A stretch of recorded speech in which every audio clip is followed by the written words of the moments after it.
It's looking like it's going to be a beautiful day here in Hong Kong, and it's going to be a fun one because today I'm heading over to Ocean Park.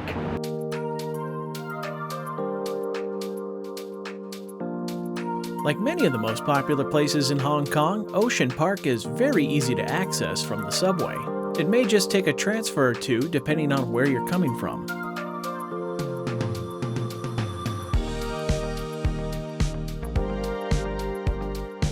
This was one of the first Asian parks I had ever heard about, and one that I was really excited to finally experience.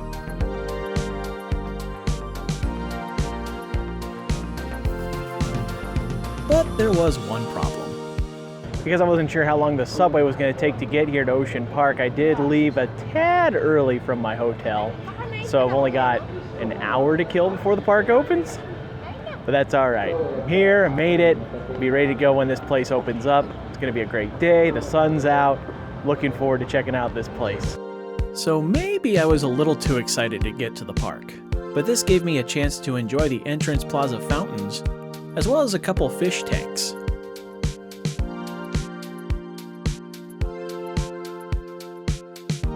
Because of the park's mountain setting, the entrance area, known as the waterfront, is on the other side of Nam Long Shan, or Brick Hill, from where most of the major attractions and exhibits are found, which is called the summit.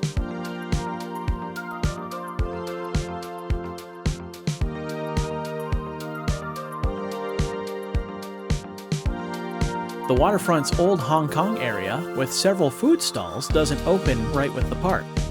So many people head right to the cable cars for the ride over to the summit.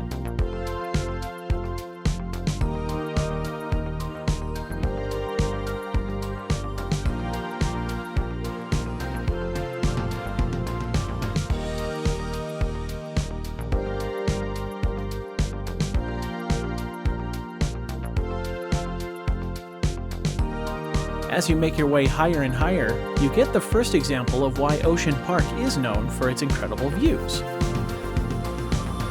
Along with a great higher view of the waterfront section of the park, you also enjoy an absolute prime view of Deepwater Bay and Middle Island. Further out, you can spot Round Island and the edge of the South China Sea. Occasionally, the cars will stop for passengers who need more time to load or unload, which can be a great excuse to further enjoy these inspiring sights.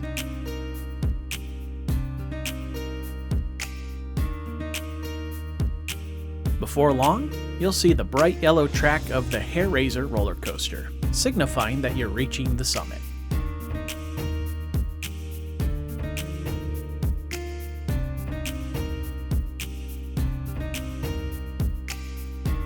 When you do get to the end of the cable car, there is one thing that will be incredibly hard to ignore.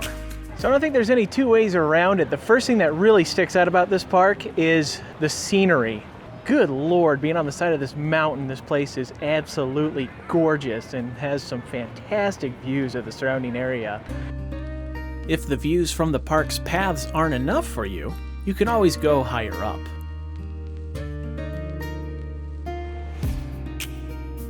Riding on Ocean Park Tower gives you the opportunity to enjoy 360-degree views from 200 meters above sea level.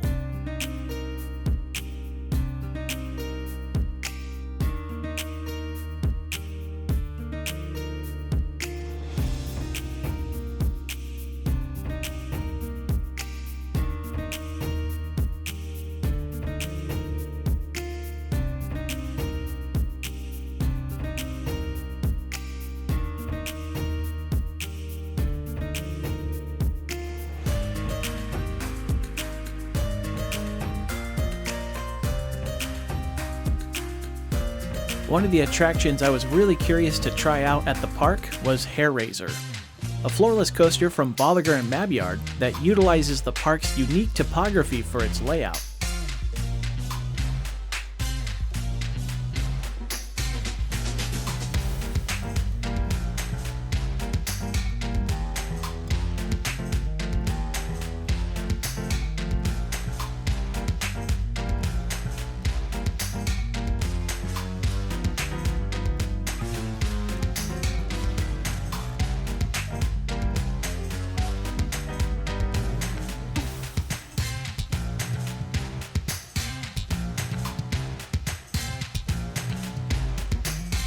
and has the incredible background of the prior mentioned Deepwater Bay and Middle Island.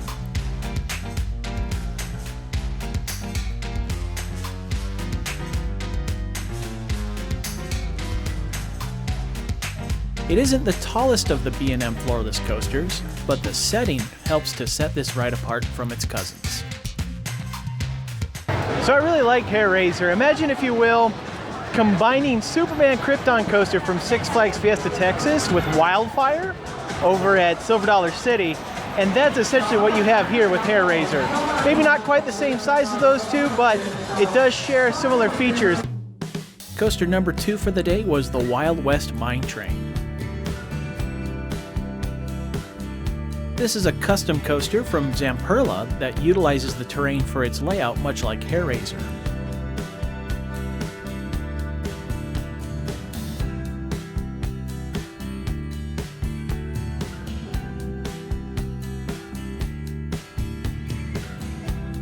Like several other coasters around the world, you can ride this coaster using virtual reality headsets. Their VR experience is based on a storyline of helping to save a jungle from deforestation.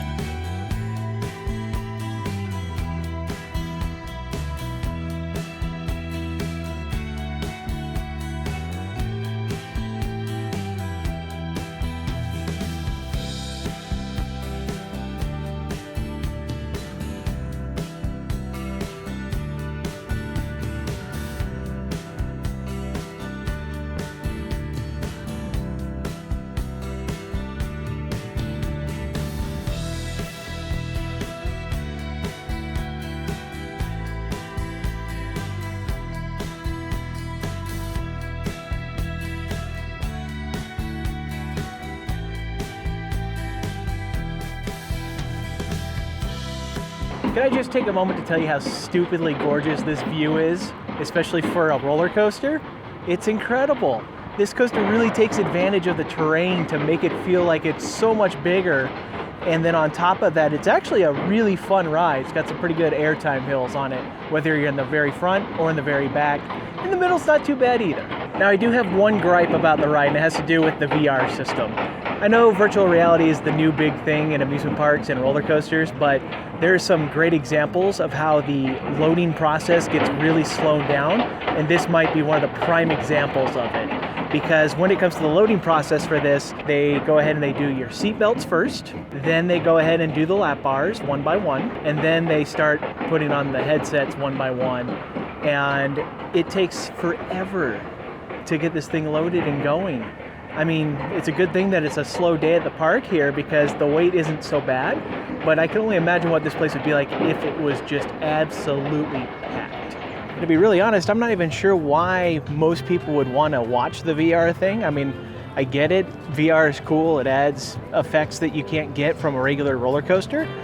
But on the other hand, though, the views from that roller coaster are amazing. That alone makes it worthwhile to skip out on the VR. But overall, it is a really fun ride, as mentioned before, some good airtime. I would suggest either taking advantage of their quick queuing system or come here on a slow day like today so that you don't have to wait for a really long time for it. Due to the incredibly hilly terrain of the park, some areas require the use of some assistance to get from one area of the summit to another. Getting around this place would be brutal if it wasn't for these escalators. The park does have several areas where you can walk around with paths to get to lower areas, but there is one thing to keep in mind as you visit Ocean Park.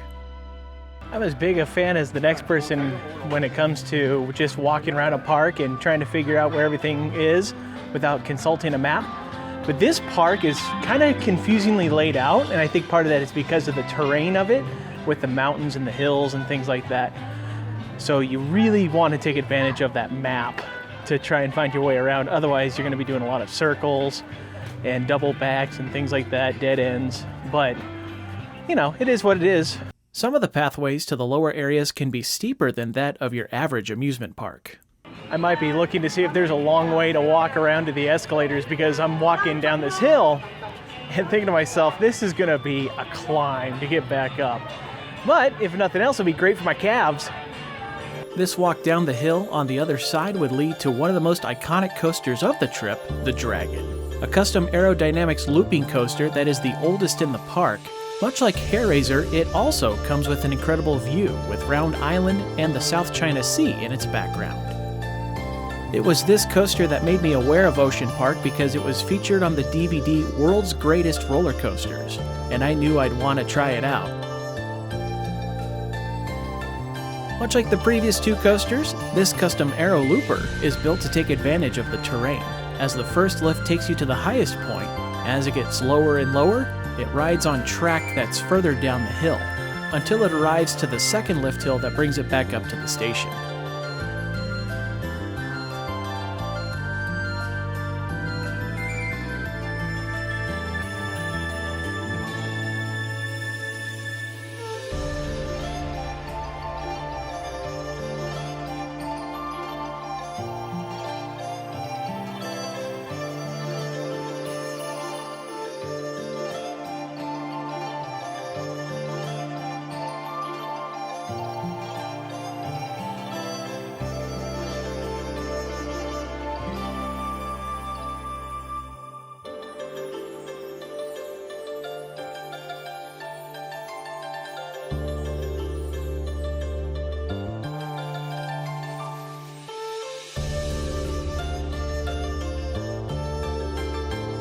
After all these years, it's cool to finally have had a chance to ride the Dragon here at Ocean Park in Hong Kong. I gotta tell you, this thing is probably one of the quirkiest looping aero coasters I've ever been on because of the way that it has a sort of tiered layout as it goes down the side of the mountain and then eventually gets to the bottom of the hill before it takes the second lift hill to get back up to the top. Definitely a fun ride, worthy of riding here. Absolutely love it. I also really enjoyed the Ferris wheel as it was yet another option for enjoying the views of Ocean Park, and another perspective for some of the neighboring rides and attractions. It also really gives a better sense of the elevation changes you go through while visiting the park. The long path around the hill back towards the mine train can be another great option for the views out toward the sea. It brings you to the location of their breeding and research center. Perhaps not the best place for young eyes if you don't want your kids to see such things.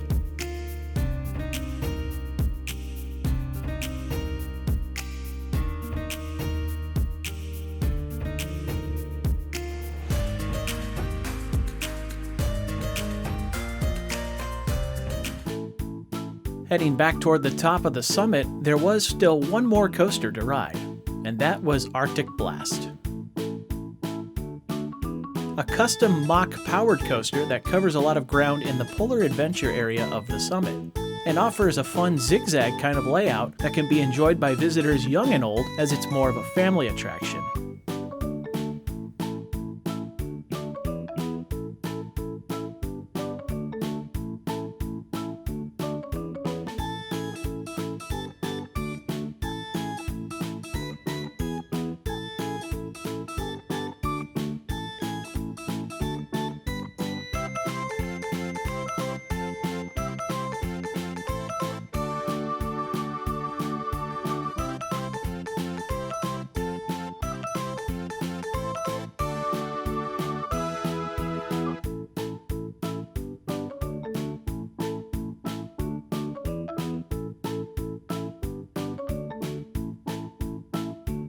Getting to do the rides has been great, but I think it's time to go ahead and check out some of the animals. In many ways, Ocean Park is sort of like Hong Kong's SeaWorld. One of the biggest animal exhibits in the summit is the North Pole Encounter. Here the temperatures are lower to help replicate the Arctic waters for the likes of the seals.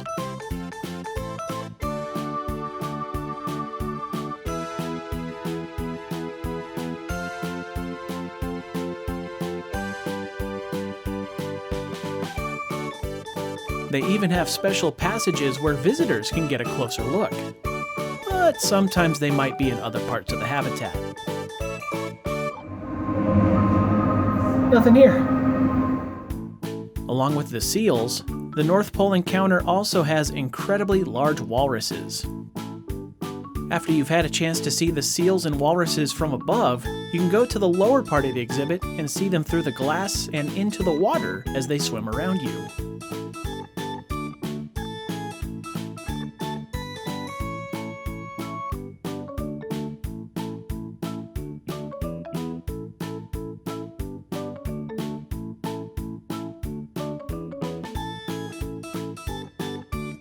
Because the Ocean Express was closed for maintenance, the way back to the waterfront area would require either a special temporary shuttle or hopping back onto the cable car. Well, there were a lot of people taking the cable car back.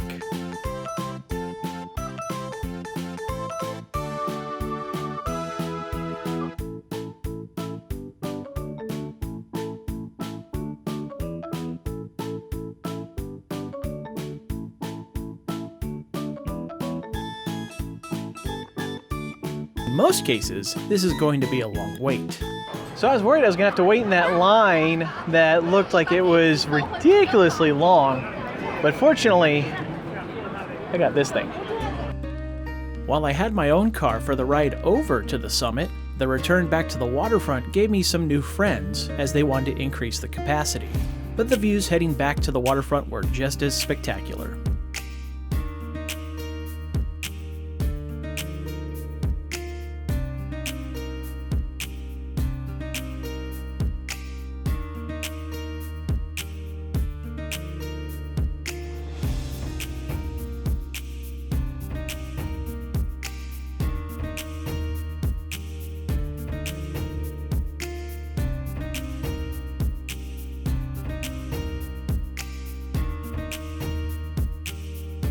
Now that it was later in the day, it was time to try some food from Old Hong Kong.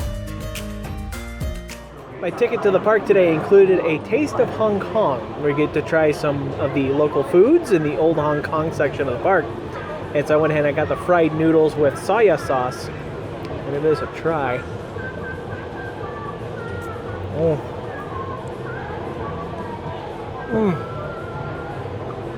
That is good stuff. Should have gotten like 3 of these. So this pineapple skewer has been delicious because I love cooked pineapple. I am one of those freaks that likes pineapple on pizza. But then on top of that, has a little bit of hint of beef and other meats because they cook it on the same grill. Delicious. Nearby Old Hong Kong is an exhibit called Amazing Asian Animals, where you get to see both land and sea creatures found on the continent.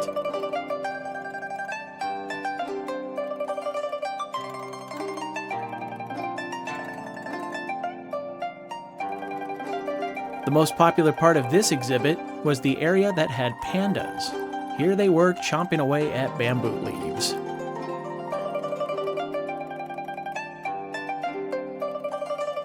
Other animals found in this exhibit included red pandas, and water-based animals like the giant Chinese salamander, and various species of fish.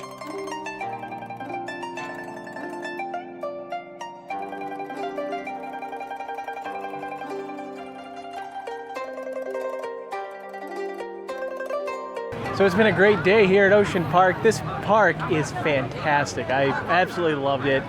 I would certainly make sure to come back anytime I come to Hong Kong, even if they didn't really add anything, just to enjoy the atmosphere, enjoy some of the great rides again. Very, very fun park to visit. The scenery alone makes it worthwhile to come and see. But the day's not entirely done just yet because there's one more thing to do, and that's going to come with the fall of night. The other night when visiting Victoria Harbor, there was something I had forgotten about that happens at night, and so it seemed like this would be a great time to come back and enjoy the evening festivities. So every night here in the harbor, there's a light show that takes place at 8 o'clock, and many of the buildings behind me on the other side of the harbor will become part of the show, as you'll see here soon.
It was really cool to see the different buildings sync their lights together for this awesome show, and really fascinating to see the different patterns that buildings had. You can tell this is a really popular show based on the number of people that were leaving from Victoria Harbor's waterfront at the end. So that does it for day 3 here in Hong Kong. At this point now, it's time to go to bed because tomorrow is the last full day. It's going to be sad when it's done because Hong Kong's been amazing so far, but it's going to be a good day tomorrow, I have a feeling. Thank you for watching this video from Coasting with Culture. If you haven't already done so, please consider clicking that subscribe button down below if you'd like to see future videos. You can also find Coasting with Culture on Twitter and Facebook as well. And of course, for more travel experiences, visit coastingwithculture.com. Until next time, take care and safe travels.